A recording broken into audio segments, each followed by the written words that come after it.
Épisode 3, Télico, c'est écrit par Howard Gordon et c'est réalisé par James Charleston.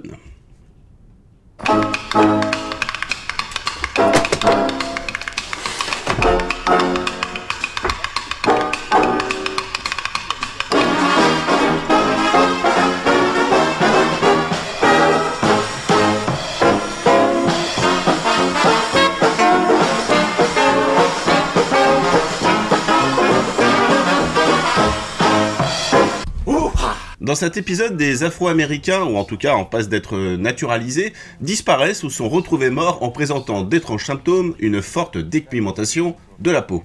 Un diplomate va mettre Mulder sur la piste d'un vieux folklore malien, le Télico. À savoir que Télico, dans la mythologie Bambara, donc Bambara c'est la langue du Mali, eh bien est considéré comme albino. Et ce serait John Shiban qui avait suggéré l'idée. J'ai appris effectivement que John Shiban avait eu une autre vie avant d'être scénariste. Il avait bossé notamment au Burkina Faso dans le service du courrier. Alors, un esprit malfaisant qui draine la mélanine pour survivre entre deux méfaits, qui se cachent dans l'obscurité, dans des conduits, voire dans le cas précis, dans des tiroirs, ça rappelle très fortement Tooms le mutant, d'autant qu'il n'y a pas d'animosité dans les deux cas, ils font ça uniquement pour survivre. Et aussi, dans les deux cas, ils sont suivis soit par un psychologue, dans le cas de l'épisode Le Retour de Tooms, saison 1, ou soit un travailleur social, dans le cas qui nous intéresse ici. Howard Gordon est capable du bon et du moins bon, et là j'ai l'impression quand même qu'il combine certaines idées comme Tooms, mais aussi un fantôme dans l'ordinateur, avec la poursuite à la fin dans les conduits, mais aussi le diable du New Jersey. J'ai l'impression de reconnaître la même ruelle avec ses plans de quartier défavorisés. Il faut dire que ce scénario aurait connu moult réécritures, malgré un premier jet qui a été validé par Carter, mais en cours de route, eh bien rétractation de l'équipe des scénaristes qui ont greffé plusieurs choses. Donc au final... Alors là, je vais vous citer le grand livre d'X-Files. On dit que cet épisode explore les questions épineuses de l'immigration et de l'identité à travers la fable d'un vampire africain. Là, je vais citer Howard Gordon. Un vampire qui aspire la mélanine me paraît être une façon intéressante d'aborder les problèmes raciaux. Donc l'idée n'est pas mauvaise, l'intention elle est tout à fait louable, mais ça joue quand même beaucoup sur des stéréotypes.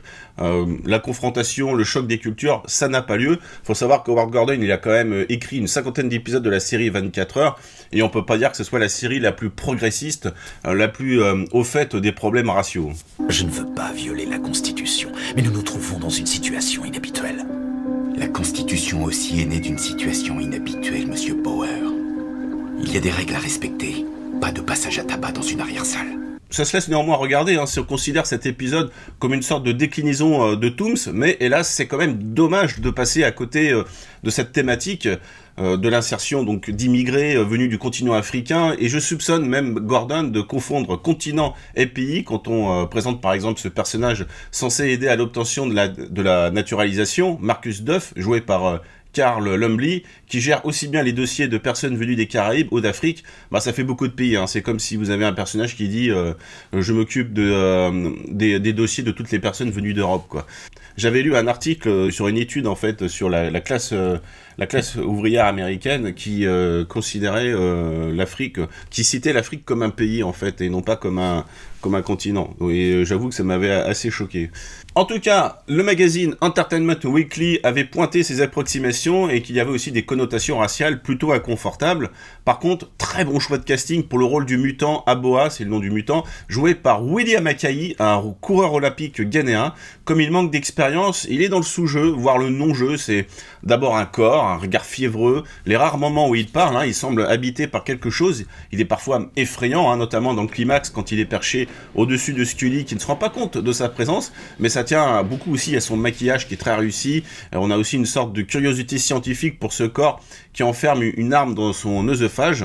Et alors au niveau de la mise en scène, donc là on va aborder tout ce qui est technique, c'est plutôt télévisuel par rapport à ce qu'on a vu évidemment précédemment, mais c'est quand même très bien appuyé par le remarquable travail du chef opérateur qui joue bien sur les contrastes étant donné que notre mutant vivote dans l'ombre, donc on a un éclairage tamisé, des jeux d'ombre, surtout dans toutes les scènes dans son appartement. Et puis ça contraste évidemment avec les scènes d'extérieur. Il y a quand même beaucoup de scènes diurnes qui se passent en pleine journée. Notre cher ami compositeur Mark Snow recycle quelques chants tribaux auxquels il nous a habitués, donc dès qu'il y a un petit peu d'exotisme, donc quelques percussions, quelques tap-tam, je ne sais plus pour quel épisode, alors forcément c'est un épisode où il y a des autochtones, une culture étrangère, alors ça doit être dans Fresh Bones, l'épisode de Mystère Vaudou, qui est traité aussi de la situation de ces immigrés. J'ai l'impression qu'on l'entend aussi dans d'autres épisodes, peut-être Shapes dans la saison 1, voire le diable du New Jersey, notamment à la fin, il me semble, dans l'épilogue, quand on se rend compte qu'il y a encore les enfants qui vivent dans le New Jersey, il me semble qu'on entend ces mêmes accents un petit peu exotiques, là, très appuyés sur les percussions. Alors, bon, ça fonctionne, hein, mais parfois, je trouve quand même que ça tire à la ligne avec ces synthés Yamaha et ces flûtes de carnaval, notamment la séquence où le diplomate raconte la légende du Télico. Ce sont des nappes particulièrement indigestes, je trouve, du Angelo Badalamenti du dimanche matin après une cuite au Chablis. When they found my cousin dead among his cattle,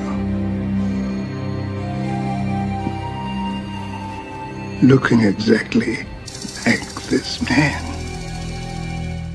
Donc indigeste comme le commentaire de Scully alors qu'elle tape son rapport sur la peur indicible de la présence étrangère parmi nous, le refus de comprendre pour tromper, pour aveugler, je reprends les termes précis de l'épisode dans la voix off de Scully à la fin, bref, se voiler la vérité, donc ce sont des intentions louables, mais je trouve un petit peu hypocrite quand même pour un résultat distrayant, mais quand même on dévisse bien fort par rapport à l'épisode précédent, la meute, voilà, c'est surtout là où le bas blesse, c'est qu'on a eu un épisode génial, et là on a un épisode quand même qui reste correct. Je vais quand même isoler un moment fort de cet épisode, qui m'a bien enjaillé, c'est le climax final dans les conduits, donc c'est pas la première fois, j'ai cité le fantôme dans l'ordinateur et Tooms, mais là quand même ça atteint une belle intensité, une belle maîtrise, avec les apparitions du mutant, et cette communication non verbale entre Mulder et Scully, parce que Mulder il est empoisonné, voilà, il y a ses muscles qui sont endoloris, donc il a du mal à parler. Il faut avouer quand même que les scènes de conduite, c'est pas évident à filmer, c'est quand même un trope qu'on voit souvent dans les jeux vidéo. Ça me paraissait difficile de ne pas citer un de mes jeux cultes il y a quelques années, c'était Deus Ex, donc dès qu'il y a question d'infiltration, forcément, il y a un autre avatar qui prend les coursives, les conduits d'aération. Ça peut parfois être des niveaux extrêmement pénibles, et je vais citer un autre jeu que j'aime beaucoup, mais là, franchement, c'était très pénible, c'était le jeu Heavy Rain. Alors c'était pas le niveau le plus pénible c'était quand même le transformateur EDF, là, c'était juste insupportable.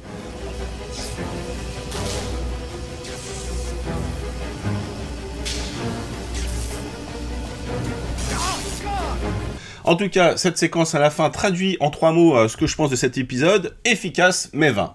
Voilà, c'est tout pour aujourd'hui, je vous dis à la prochaine. Au revoir.